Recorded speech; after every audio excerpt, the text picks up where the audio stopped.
यासीन साहब, मैं रिसेंटली पढ़ रही थी, थोड़ा सा मुतालिया कर रही थी, और मुख्तलिफ फ़िक़ों से ताल्लुक़ रखने वाले लोग अक्सर डिफरेंट थॉट्स भी हमें सामने आती हैं।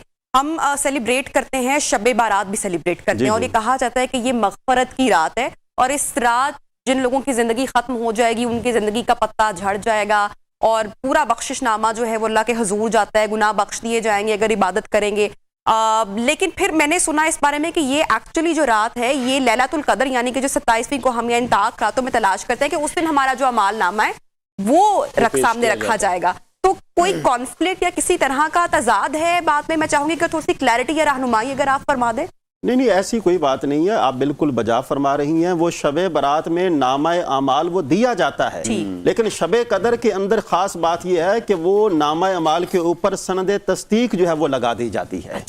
यानी ये इसके दरमियान एक बुनियादी फर्क है। पहले तो नामा अमल फरिश्तों के हवाले कर दिया जाता है, और इस रात के अंदर ये है कि अब ये वाली बात जो है वो क्लियर हो गई है। अब ये तस्दीक शुदा बात है किन किन लोगों ने वो सारे के सारे मामलात अगले साल तक अदा करने हैं। तो चौथी फजीलत इसकी ये भी है कि इसके अंदर हर मामला जो है वो अल्लाह तबारक व तआला की तरफ से जो लिखा जा चुका है उसके ऊपर मोहर तस्दीक लगा दी जाती है। अच्छा, जो अल्लाह ताला के नेक और आजिज़ बंदे हैं जो इन रातों को पाते हैं, इबादत करते हैं, तो हमने हमेशा बचपन से सुना, कहानियों की सूरत में बड़े बुजुर्ग हमें सुनाते आए कि एक लम्हा होता है शब कदर की रात में कि जब दरख्त झुक जाते हैं और दुनिया की हर शय जो है वो अल्लाह ताला को सजदा करती है और उसकी इबादत में उस वक्त, तो जो ईमान वाले हैं उनको वो लम्हा महसूस होता है, उसकी क्या निशानी है?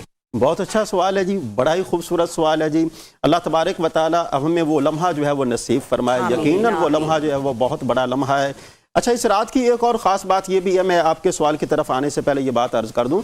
इस रात की ख़ास बात ये है कि माह रमज़ान में तो जन्नत के दरवाज़ों को खोल दिया जाता है, लेकिन इस माह रमज़ान में आसमानों के दरवाज़ों को खोल दिया जाता है। ये इस रात की एक ख़ास बात है। और यहाँ तक कि जब फरिश्ते नाजिल होते हैं, तो जब फरिश्ते जो हैं वो लोगों से मुलाकात करते हैं, तो ये जो बाल हैं जिस्म के, जिनको हम रोंगटे कहते हैं, तो जिस्म के रोंगटे खड़े हो जाते हैं, और आंखों से जो है वो नमी वो जारी हो जाती है। और वो लम्हा होता है कि जो कबूलियत का लम्हा होता है, कि जिसके हवाले से जो बात बयान की गई है कि जिनसे फरिश्ते जो हैं वो उनसे मुलाकात करते हैं, मुसाफा करते हैं, मिलते हैं। तो यानी जब ऐसा मामला हो जाए और दिल जो है वो रब के हुजूर हाजिर हो जाए, फिर बंदे को यकीन पैदा कर लेना चाहिए कि अब हमारी कबूलियत का वक्त जो है वो आ चुका है। ठीक हो गया। अच्छा, जिस तरह से रमज़ान की आखिरी रातों में लोग इत्तिकाफ़ पर भी बैठते हैं, तो इत्तिकाफ़ और जो शब कदर है इसमें कोई कदर मुश्तरक भी है? जी जी बिल्कुल, इनके अंदर इत्तिकाफ जो है उसका बुनियादी मकसद ही यही है।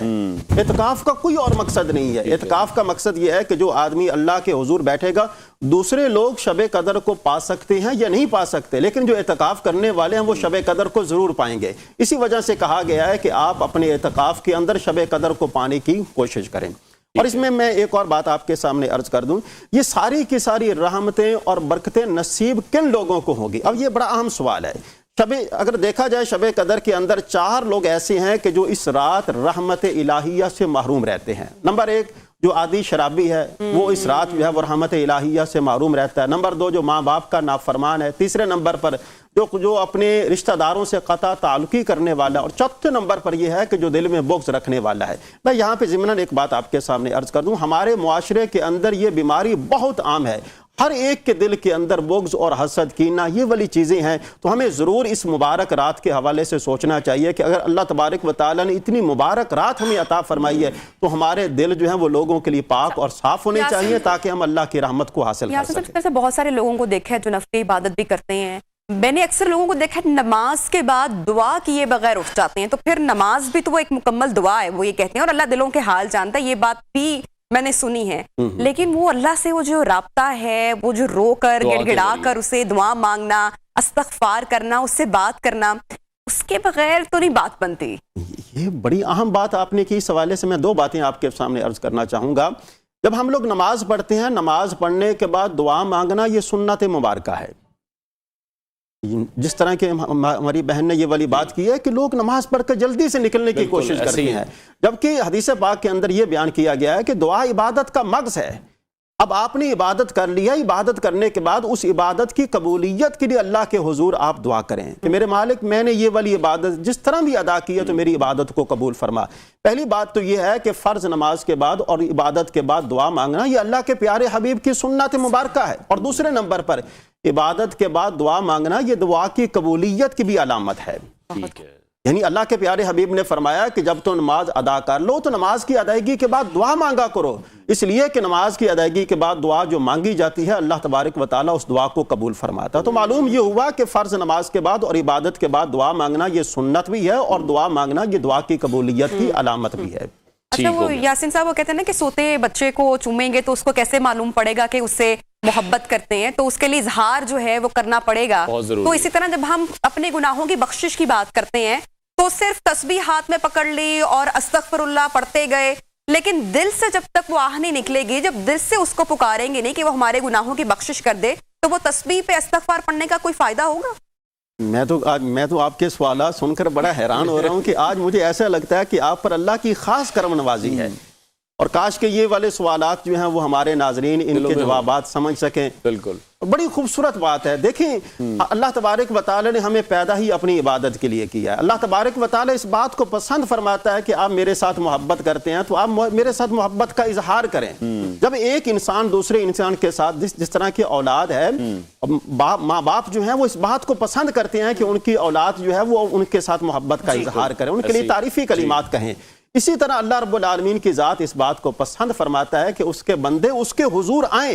हदीस पाक के अंदर तो यहाँ तक बयान किया गया है कि जब रब्बुल आलमीन की बारगाह में उसके बंदे उसकी बारगाह में अपने गुनाहों का इजहार करते हैं तो अल्लाह तबारक व तआला उनके इजहार पर फरिश्तों के सामने फख्र फरमाता है और फरिश्तों से फरमाता है कि देखो ये है वो बंदे कि जिनके बारे में तुम कहा करते थे इनको क्यों पैदा किया है, मैंने इसको इसलिए पैदा किया है कि इनको इस बात का इल्म है कि इनको गुनाहों को माफ करने वाला पूरी कायनात में अगर कोई है तो मेरे अलावा कोई दूसरा नहीं है, इसलिए वो ये वाला इजहार जो है वो मेरी बारगाह में कर रहे। मैं यहाँ पर ज़िमनन एक और बात भी आपके सामने अर्ज कर दूं। हदीस पाक के अंदर आता है कि जब बंदा रब्बुल आलमीन की बारगाह में मांगता है, अल्लाह रब्बुल आलमीन बंदे के मांगने से राजी होता है, और जब बंदा रब की बारगाह में मांगना छोड़ देता है तो अल्लाह रब्बुल आलमीन उसके ना मांगने से नाराज होता है। अगर हम लोग रब को राजी करना चाहते हैं, जिस तरह की ये वाली रात दुआओं की कबूलियत की भी रात है। यानी पहले 4 बातें हमने की, 5वीं बात यह है कि इस रात के अंदर हमें चाहिए कि ज्यादा से ज्यादा दुआएं करें, अपने लिए दुआएं करें, अपने माँ बाप के लिए दुआ करें, अपने अजीज रिश्तेदारों के लिए, अपने मुल्क की सलामती के लिए हम लोगों को दुआएं करनी चाहिए। ठीक हो गया, बहुत शुक्रिया मजहबी स्कॉलर गुलाम